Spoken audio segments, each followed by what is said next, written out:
This week on the Talking Footy podcast, we caught up with Premiership player and coach, the AFL Trailblazer, Mick Malthouse. 174 games a player for St Kilda and Richmond, 718 games as head coach of Footscray, West Coast, Collingwood, Carlton, and father of four, grandfather of eight.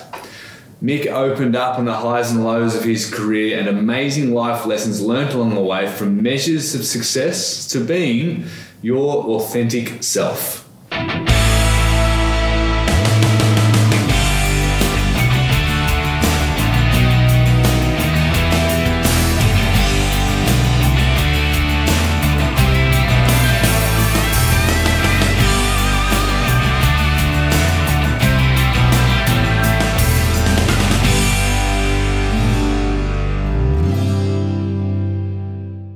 Michael Malthouse, thank you very much for joining us here on the Talking Footy podcast. There's so much to go over in such a very short time that we've got with you here. But to start with, obviously career coach, career in the football, now very much a family man, 8 grandchildren.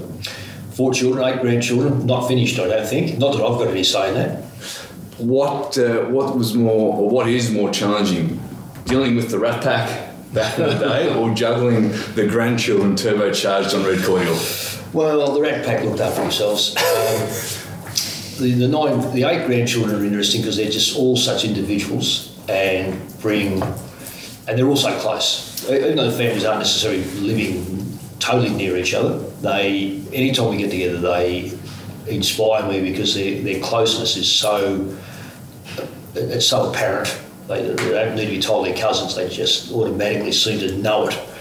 But they're all so different. You know, we try to go and see Zach, our eldest, play footy on the weekend, and then we try to see Holly, who plays basketball the next day, and she's 8. And then we try to go to the ballet, which Lily does when she's 7. Tommy hasn't really worked out what he wants to do yet. Then it gets down to the next 4. We say the next 4 because there's just a little gap in years, and they no doubt will drag us along to their sports or arts or whatever else they'll do. I mean, first of all, obviously being a player and then a career coach, the demands are so high. And I can see you now, you're beaming talking about your grandchildren. How difficult was it during the early years with your own children, juggling all of it and the priorities? Yeah, it's interesting because what you don't know the future. And as a player, I was an okay player. I had a lot of injuries, which probably precluded me from getting, I played 170 odd games. I disappointingly, got injuries at the wrong time. One year I played every game and missed the grand final, dislocated my shoulder. So you look at that and you think, it was good at some stages, but it tested you in other times. So that testing. We were married early, Nat and myself, 21, and our first child came along at 23, and now we're almost best friends. So there was challenges because I didn't know, football in those days was all Saturday afternoon. So you train Monday, Tuesday, sometimes Wednesday and Thursday, and you work during the week. So you're able to engage with your family pretty much. They'd come to the game, or they'd come to the aftermatch, or they'd come to the Sunday training. When you were coaching, I had no idea I was going to coach. I wanted to coach. At what level? My level, I never dreamt that I'd ever be a VFL coach. I applied for the Wangaratta Rovers. I then applied for Central Districts, and I missed that. So I was almost going to go and play again until I got a call from Footscray, which is totally out of the blue. But then you didn't. I was actually working and coaching, so I had no time for the family. So Nanette was so good, but somehow we managed. Somehow the kids, because Nanette was one of these people that engaged. So if she come to the game, the kids come to the game, and they would stay in the creche, and we'd meet up after the game, and then we'd go out after the game, and then Sunday, I'd take the kids to the Channel 7 or the Channel 10 show that used to be on the Sundays, and as they got older, I become full-time, and then I was able to go to their sporting events as often as I could. in the West, because of the travelling requirements, the regret was that you didn't do as near as often as you would have liked. Yeah. But I quite often feel bad about it till you talk to the kids and say, well, and they say, no, we didn't miss out. They understood. They understood, but they say they know they didn't miss out. So it makes you feel better when you know that if they had said, oh, Dad, you weren't at this and you weren't at that, you think, oh my God, has it been worth it? It has been worth it. It's had its price, but they're all well balanced. We're still very much a close family. And then come back and coach again. Well, they were then engaging in that even further because they'd come to the games and they'd come in after the game and we'd go out during the week and that sort of stuff. As a coach, did that mean that you had a greater sense of leniency for your players that had their own families? Absolutely. Took it totally into consideration as best you can. Yeah. Because if they haven't got that as a priority, then they've got a mucked up life. Their football must be high second to family. And we just, it's like waking up in the morning. You don't say, now let's switch on, we need to breathe to walk around. No, you just say, okay, this is the family. Now my football, because if one is influencing the other, both will break down. Yeah. So it's so important that as best you can manage it, give the opportunity. Even my coaches, I introduced way back when I was in the West, we had to have 1 day off. And I said, 1 day off's a little bit of a misnomer in terms of I'm not working. You are working, but you work on times that suit you. Take the kids to school. Go and have lunch with your wife. Pick your kids up from school. Now, that doesn't stop you doing some work at home or when they go to bed at night. Come to the training on the Friday, if it was a Saturday match, you're fresher, come prepared, but what it did, it meant that they were able to engage with their families. I mean, you've seen the entire evolution of the game, you've been involved in it for that long and of course most recently at Carlton. Is the balance skew-if? Are the demands on the players and then by extension the coaches, the industry demands too great and creating this imbalance? I think the balance can be out of whack. I think that you can make...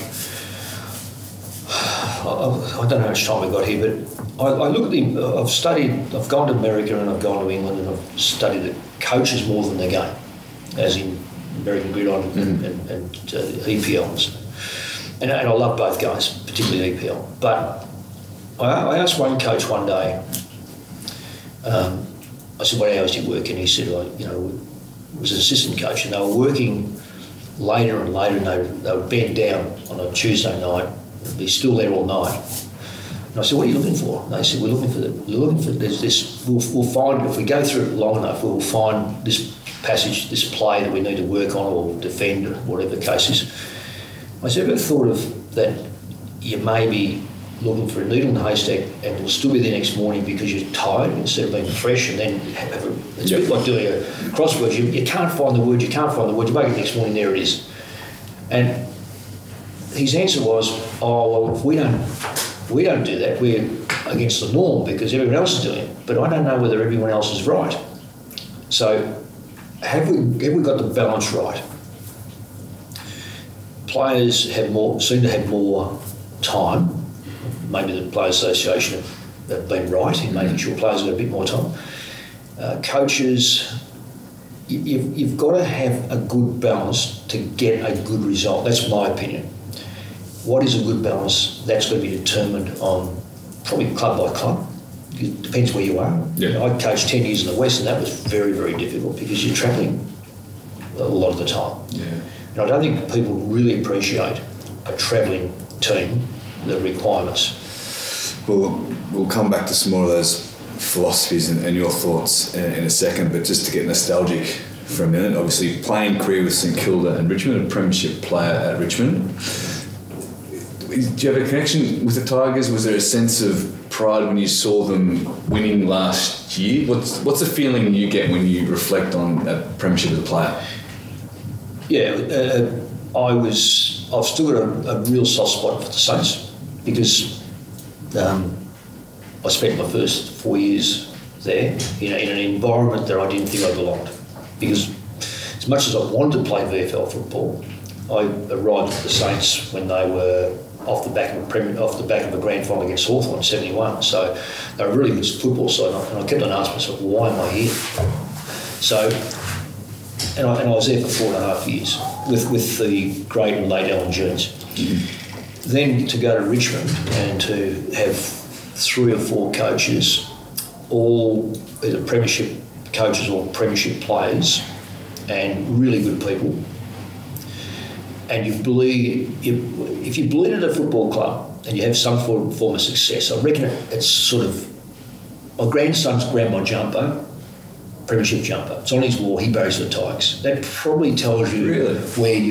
where you feel. Yeah. You know, because you've done the hard yards. You know, you've had some good times. You've had some bad times. And players, unless you're a superstar, you're inevitably going to have a lot of times thinking about a bad game or a bad injury or something like that. Am I right in saying that once you'd finished playing at Richmond, they offered you, or they sort of offered and then took back the coaching position and then reserve coaching? Yeah, it was a really weird situation. I actually hadn't thought about that until, because once I got the Footscray job, everything sort of just, you know, my mind just went forward, not backwards. But yeah, I was offered I was called in and Dixon, I can't think of his first name. The CEO, the then general manager said, "Oh, look, we're thinking of making you a senior coach." And I thought, "Wow, where's this come from?" Because I was keen, but all of a sudden I had this job, and don't say anything. Oh no, I wouldn't say anything. Anyway, a couple of days later, oh look, we've rethought it. You know, it didn't really work out with Francis, and you're a player coming into coaching. We just don't want to have public opinion thinking the same. I'm totally different to Francis, but and I accepted that because it was sort of coming out of the blue. But would you be seconds coach? I said, yeah, I'd love to, because I had, Anyway, a couple of days later they said, oh look, we can't give you that because you're probably a bit too ambitious for us. And I thought, I've got to be very careful here. But when you say that, I said, I hope you're not thinking that I'd ever. No, you don't. You know, you're not a stabbing type and stuff. I said, well, be careful. I mean, that's almost a blessing in disguise, knowing how Richmond sort of transpired thereafter in terms of their coaches. Yeah, it could have been very, very different. Well, it was interesting because then they put Michael Patterson on, and I got put on in January on a very late call up for Footscray because Bluey Hampshire had it until then he resigned or was sacked. I don't know which. And my first game was against the Tigers, so it really is. And coaching, and coaching against really good friends, Robbie Wiley and Mervyn Kane and all those sort of blokes, and it was weird, but you move on very quickly. Of course, that was a sliding doors moment of sorts. 6 years as coach at Footscray, and then over to the West. I was a West Coast fan growing up, and so those players in that era that you were at the helm, the Wild West. Well, interesting. Now, this is interesting, Sully. I always took exception to people saying it was a stateside because when I arrived there, we were 11th of 14. So we're 11th position of 14. And as a interest, given I don't really watch football shows, but Glenn Jacobs was on last night, and I thought, listen to this. I thought, I'm going to go through the team that won in 92 and see how many players that were already there and how many players I actually recruited. So when I got there, you know, so when I looked at that side, I think there was not, and I only had 20 in those days, we didn't have 22. I think there was 9 players that I drafted. So every one of those players could have been drafted by anyone else. Yeah. So there's nearly half the side were draftees. So it wasn't, and I'm going to say this, that of all those players, basically most of them, I suppose, were Western Australian people. Now, but no one was stopping Victorian clubs from drafting Western Australians. In fact, they used to draft them like you couldn't believe. Yeah. So that's one of the things. It's a misnomer, really, that side was stacked height. It turned out to be a very good football side because in '91, I say unfortunately, I was given the role of state of origin coach. Well, my state of origin is Victoria, but they gave me that job, and we won by a record amount against Victoria, and we had a lot of West Coast players in it. So it was sort of deemed that, but most of those were draftees. Some of those players I think back of Kemp, Mainwaring, Kenner, Warden, Lewis, Jakovic. Yeah. And you know, the great thing about it is they were really good people, really, really decent citizens. I've enjoyed all my coaching and I've enjoyed all my players, and I'm not going to say but the West Coast because that isolates it, but so many of those blokes, just little Tony Evans and Peter Simic, there's Troy Ugle, he didn't play in the Premiership, Craig Turley, who played in one, Mitchell White played in one. They're just great people, great people.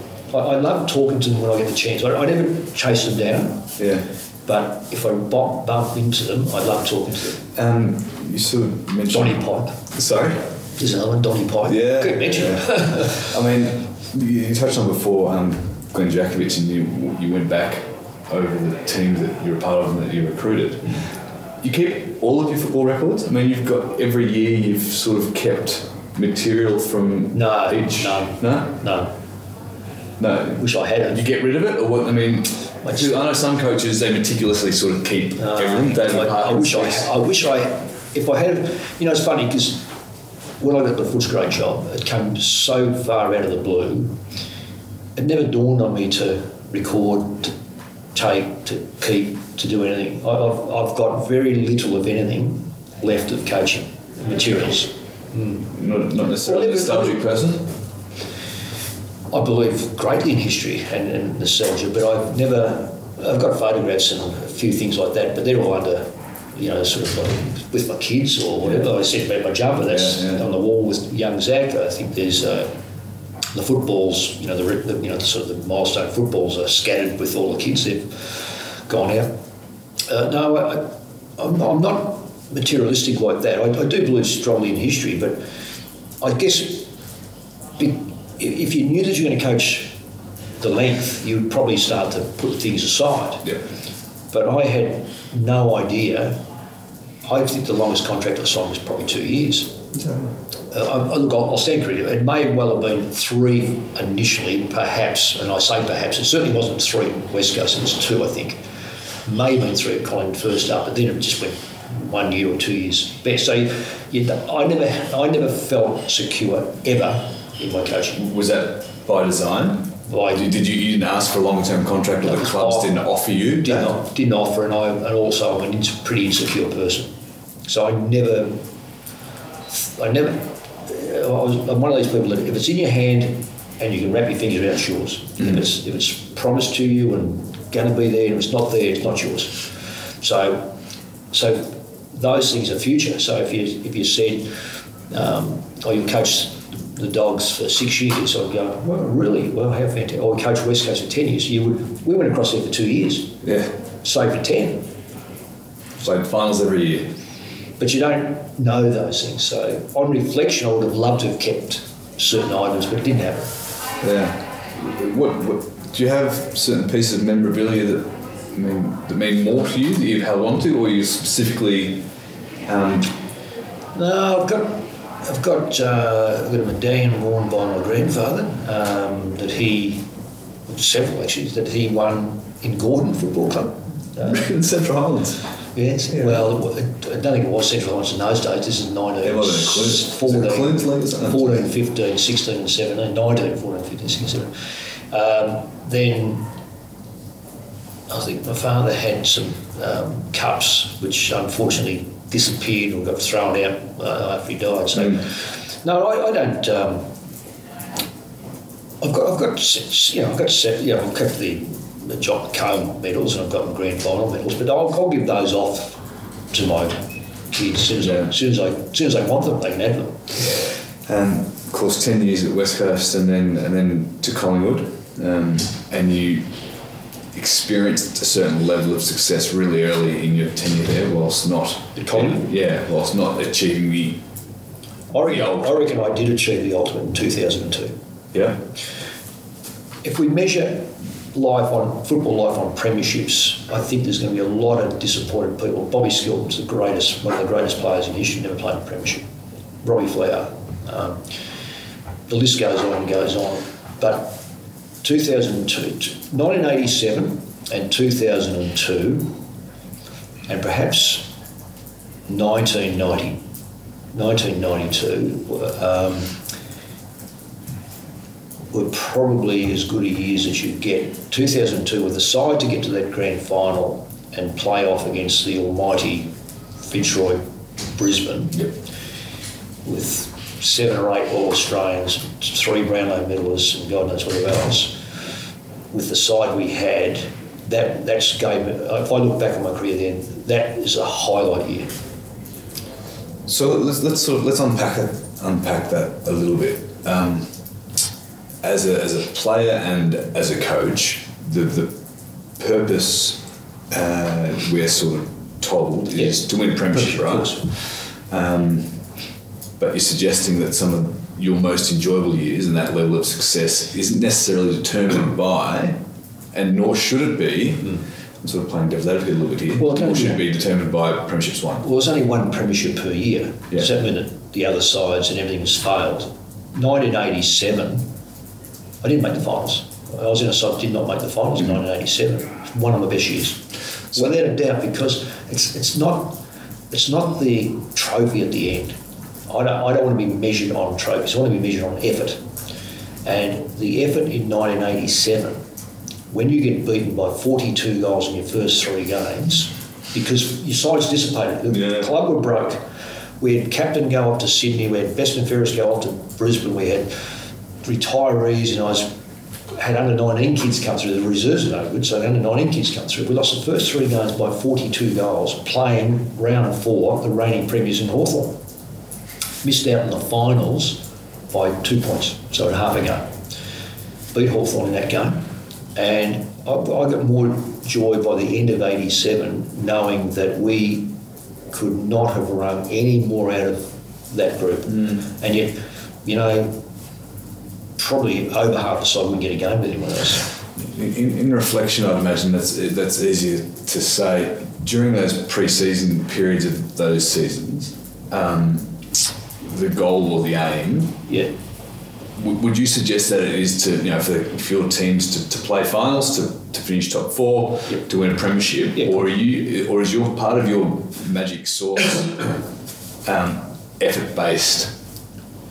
Well, only. No, it's more than that, because it's certainly effort based, but it's also, you've got to be an optimist and you've got to say, righto, we are capable of, realistically, you've got to have a realism about you and say, we're going to make the 4.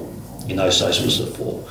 We are going to make the 4. We've got to try to make the 4. And in the back of your mind, you know that in that year, Carlton and Hawthorn and someone else was just superior. So if you can sneak in. So that was the goal. But after game 1 and game 2 and game 3, you reassess where you're at when you've lost by 42 goals, I can tell you. It's then based on the next contest more than even the next game. And that's what we focused on. You got to remember, I was only I was 30 when I started coaching, so every game taught me a lesson and taught some of my players lessons. I tagged with Tony McGuinness on the great John Platt, and he knocked him over comprehensively, but he didn't think he had it in him to be a tagging player, but he had to, because we were just going to get slaughtered all year. And it changed the dynamics of our team, and in many respects it gave Tony McGuinness a new look at football. So what would be the experienced mentor that you are now, what would be the 3 lessons that you'd tell to a younger self, to a younger Mick Malthouse just starting out as a coach? Okay. Well, the first one was, and simply is, I got a message from a great mentor come coach of mine: be Mick Malthouse, don't be anyone else. So that's the first thing. Or whoever it is in front of you, be yourself. What if we don't like Mick Malthouse? No, but be yourself. Don't be me. Be yourself. Yeah. So that's what you've got to be, is be yourself totally. But at least acknowledge history. History is the greatest lesson giver of all time. So you can defy history, but history will catch up with you. So have a look at why and how you're formed, And so, right, I'm still going to be myself, but I've got to acknowledge that the game is such. I owe the game this, and now what sort of people do I want playing for me? So therefore, one of the greatest leaders in... We hear about a lot of great leaders, but one that's in particular that's my Bible is Ernest Shackleton. And the only reason why his crew were able to survive because he chose the right people. So if I'm going to say, you said to you what I think is be yourself for a start. Get the best type of person around you. Don't be intimidated by how good they might be and better than you are in certain aspects. And finally is formulate something that is going to be practical for your group and run with it, but don't be scared to change it. Yeah. You mentioned the advice your mentor gave you. Can I ask who that? That was Alan Jeans. That was Alan Jeans? Yeah. Did you have a mentor throughout the entirety of your coaching career? Do you still have one now? No. When I use that word loosely, mentor. I shouldn't use it because I really didn't have anyone that I was dependent on. Growing up, I suppose you get your parents, and my grandfather came into it. My father got ill, but basically, I learned from people. But I never had anyone that I didn't want anyone. When I look back now, it was more a choice. I didn't want any one person to be... I didn't want to be dependent on any one person. Yeah. So when Jeans rang me up and said, Mick, congratulations, but be Mick Malthouse. I said, well, I'm not going to be anyone else. But it was good hearing it because it was just reinforced that I wanted to be who I was, not anyone else. And so I could throw Tommy Hafey in there because he had a profound effect also. When you've got two contrasting coaches, the greatest thing that came out of that for me when they coached me was they're both Premiership coaches. They both get the best out of their people, but they both do it so differently. So in my eyes, it was fantastic because it said there's not a particular way of getting people to the top, because if Jeans can get it being a highly defensive coach, and Hafey can get it by being a very offensive coach, then I can sit in the middle and do what I want to do, and I can still get there. I don't have to be Jeans, I don't have to be Hafey. Yeah. Just to sort of jumping around a little bit, a few different tangents, and to jump back in the timeline. Obviously, finished up at Collingwood after a long period of time there, and then crossed over to the arch rival in Carlton. Yeah. What was part of the appeal? What did you see in that club that that attracted you? I felt at Collingwood that I wasn't finished. It was the way it was and that sort of stuff. I was out of football for 12 months, driving everyone nuts. But I didn't have my eyes on Carlton at all. It was just that I had a call from Greg Swan, who wanted me to introduce me to Stephen Kernahan. And they came to my house and they said, we would like you to coach Carlton. And then it got on very, very well with Leone Swan. And I think Nanny was the one who didn't want me to coach. It's always the key, isn't it? Yeah. Go through the wires. And so I think Leone might have sort of hinted that it would be a good club to come to. But the worst thing about the Carlton thing was that the two people who put me on were gone in 18 months. Greg Swan had been sacked and Stephen Kernahan had said he'd stepped down after 18 months. And I knew Stephen from a distance, only as a player, just coached against him. But when I first met him, I had no doubts that this bloke is a really decent, fantastic person and a very strong bloke. And I thought, well, I've got now Greg Swan, who I really admired as a CEO at Collingwood, and Stephen Kernahan. So the asking was, would you coach? It didn't take long to say yes, because I thought I had them both covering what I wanted to do at Carlton. I'd like to think I helped rebuild Footscray. I'd like to think I helped build West Coast. And there's no doubt from 16th place Collingwood, I probably had 3 sides through that period of 12 years, helped rebuild. So I just looked at Carlton and thought, this is going to be a rebuild and it's going to take some time. But that time was cut short. Yeah. Do you have any regrets? Or if you had your time again, you sort of mentioned that you felt your time at Collingwood wasn't and it wasn't finished. You had some unfinished work there, and then again at Carlton. Well, coaches can't choose. You don't. Well, you can choose, but how many resign? How many retire? Not many. So, the regret is that we just didn't have the time. When you say we, in both circumstances, and then the further regret was that probably through omission, I didn't get the true picture of where Carlton was at in terms of player personnel and their contracts and how long they were going for. Mm-hmm. So that left a little bit. When I first got the job, I thought, this is going to be a bit longer than what I anticipated because a lot of players were locked away and salary cap was really tight. But if you've still got to have, in any football club, you've got to have good, strong support. And nothing against who came in those positions, because they came in probably with a clean slate.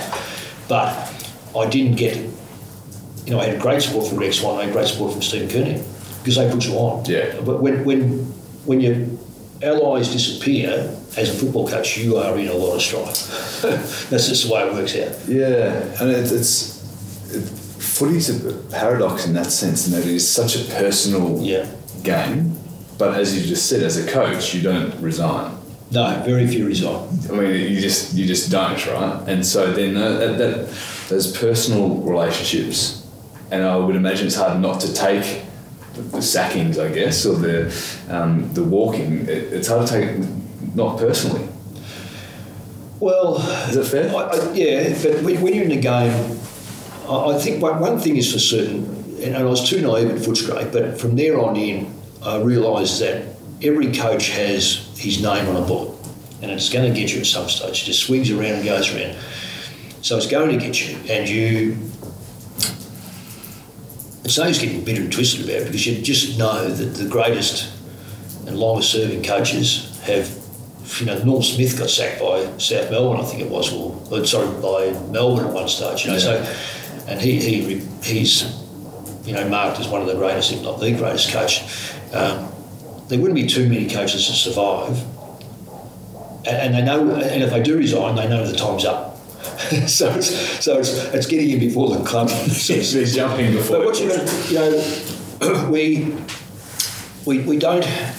we preach loyalty, but we don't overly display it at times. And that's one of the things that when I was talking to players about staying at the football club or whatever the case was, I never said you have to stay because we've been loyal to you, because and the next player that comes in, you're probably telling him to leave or cut him. So you've got to get used to the fact that it's a business. You hate saying this, but it's a business. You can only pick 22 players every week. There's 23rd players generally bitter and twisted because they go, why am I getting a game? I don't know a coach ever that picks a side not to win. That's always saying, I've picked the side to win, that's the 22. It doesn't mean that if I bring you in, I don't think that you can win it, but that's the 22 that I think can win it. Mm-hmm. And that's what happens with boards. And, we are very good, a good sporting nation, and we always preach that we're there we're always there when there's doom and gloom and perhaps tragedy. But when we have to be honest, football clubs and people in them are not always up front with it, and that's disappointing. But it's the nature of who's the bearer of the bad news. Yeah. And some people do it front, and other people don't. And some people want you to go in a certain direction. I thought at Carlton there was a direction that we needed to take. The board thought it was, and the administrators thought it was another way. I'm not saying I'm right. I'm not saying they're right. But at the end of it, you accept their decision. They're going to sack you. They sack you. You move on. The only thing they haven't got is any of my grandchildren married for Carlton. That says enough in itself. That's right. What did you enjoy most about coaching? Oh, the camaraderie with the player. Just telling a young bloke he's got a first game, big events. Getting blokes over the line, and I'm really guilty of not as a junior coach. That was if I had my time over again, I would have got a few more blokes over games that would have been monumental to them, which I didn't. Later on I did, but as a young coach, you're so naive to it. You know, who cares, and it doesn't matter. It's the sort of picky, blah blah blah. So, like a bloke like Murray Rance, I think he played 98 games. Why couldn't I get him action too? And I got Main wearing his 200th, and he says that's the late Chris. He said that was his greatest achievement. Also the premierships. So, wow. and he had two knees that fed him. He needed walking sticks to get down the race, and I still got him over the line for his 200th. Why couldn't I have done that earlier? Because you're naive and you knew. But coaching is it's just absorbs you, and you share the wins, you share the losses, you share everything, and you see young men grow into adults. Conversely, the camaraderie and that growth is what you enjoyed most. What did you dislike? What was the one aspect that? I just think lack of strength at times by people, instead of being right up front with you. So dishonesty? I wouldn't even call it dishonesty, because that's gone too far. That's a little bit too far. I'd say it's more just facing up to, one of the things that you'll always get in a football club is when you've won and when you've lost, because there will be certain people in the corner talking, and they'll turn their back on you as you walk in the room after a game. You know full well they're talking about the result and how you're coaching. I used to say, be there for good, be there for bad, and if you've got something, come up and say, Mick, why did you make that move, or why this? Now, there's time, places to do this, but I don't think everyone's as strong as they should be. Yeah. Who did you enjoy coaching the most? Firstly, the team, I guess, and then the individuals. Well, I could pick moments for every club, so that'd be unfair to answer one or the other. I clearly thoroughly enjoyed the Dogs. Yeah. Some of the characters there, and I still run into them from time to time. It's just outstanding. My wife still meets with some of the Footscray girls. That's going back since the 80s. West Coast, I've got a great friendship with Trevor Nesbitt, and I've got if I can get to the West at any time, I still meet up with Robbie Wiley, Timmy Jepp, George Young and Ian Miller. Glenn Jakovich, when he comes out of Victoria, he'll inevitably give me a call, we'll have a coffee. Tommy Kemp out of the blue just rings me. Then you go to Collingwood, and I've got, you still get Benny Johnson still tell me how great he was. Paul Lacuria, Jimmy Clement, Chris Tarrant, Swanee. Look, the list goes on. It'd be unfair to say I enjoyed coaching one club more than another. Carlton was too short to really generate that involvement. Yep. And we're getting squeezed for time a little bit, but I know in my career there's specific moments that I've had where you just think, well, what if? Any for you? Yeah, there's a lot of what ifs. 1996 or 7. What if Mitchell White and Andrew Donnelly didn't get osteitis pubis together? Because we'd won 9 or 10 in a row and really looking good. Mm-hmm. They did. I lost my 2 key forwards. Inevitably, that's you lose that. What if Josh Fraser had played in the preliminary final in 2007? When we went to the West, we drew with West Coast, beat them in time on, beat them at a time, went back, played Geelong, lost by 3 points. Josh pulled out on the Thursday night, and he didn't believe he could help us. I wish now I had talked him into playing, because he would have, even an injured ruckman, because best on ground was Odds. He lost by 3 points. They won by a record amount. What if? Regrets. I should have played Mitchell White in 1994. Still bugs me. I didn't. I won't say who I should have left out. Have you had that conversation with Mitchell? Probably have. I'm sure he's heard you say it, but if you hadn't actually had that. Yeah, I probably did. I wish I had. He played in 92, so it's not as if he didn't, but I wish I had played him. I wish I had got Murray Ranso his 100th. I wish I had. There's a couple of others that pig-headedness. I probably didn't change the side when I had an opportunity to change the side with the weather, and I thought, no, I'm going to leave him out just to tell him why he's out of the side. But one was Dougie Hawkins, and I run to Doug frequently, and he's just a beauty. I love Doug. But those regrets are the ones that make you stronger. So you'll always have regrets. Part of the lessons learned. Mick, we'll wrap it up with just some word associations. Yeah. The first thing that pops into your mind when I say St Kilda? Feel sorry. Sorry. Yeah. Richmond? Love the Tigers. Footscray? Love the Dogs. West Coast? Oh, highly professional. Collingwood? Just amazing. Carlton? Bit disappointing. Yeah. Peter Matera? One of the best. Glenn Jakovich? The best. Chris Lewis? Extremely talented, lovely bloke. Chris Mainwaring? Oh, you just it's that smile makes you melt. What a great bloke he was. Leon Davis? Magic. Scotty Burns? Tough ass. Paul Lucurio? Just a beautiful person. Eddie, your wife? Passionate. Bucks? Passionate. Mark Murphy?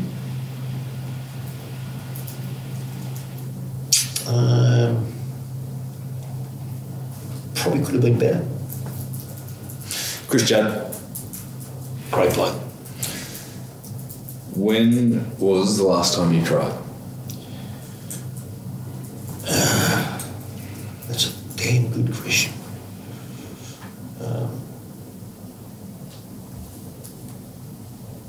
I can't remember. I know I have plenty of times, and most of them have been about football. And you have been in the game longer than most. Is there anything you'd change as the game stands? Yes. I don't know if this is word association, but we think the game's the best in the world. Of the 9 games played every weekend, there's only 2 or 3 good games. We're going to re-evaluate our assessment of where the game is, because the world game just seems to be getting better and better. Rugby union it's basically kept the rules, which means that we know what you get. It's a great game. We are in constant flux because we're not satisfied. Should we be? Not too sure, but we can't constantly think we're going to get 9 good games without 9 good teams, 18 good teams having a lot of good players. We haven't got enough good players. Mick Malthouse, the greatest, longest serving coach of our game. Very much your own man. Thank you very much for the chat. Been a pleasure, enjoyed it. We're talking footy.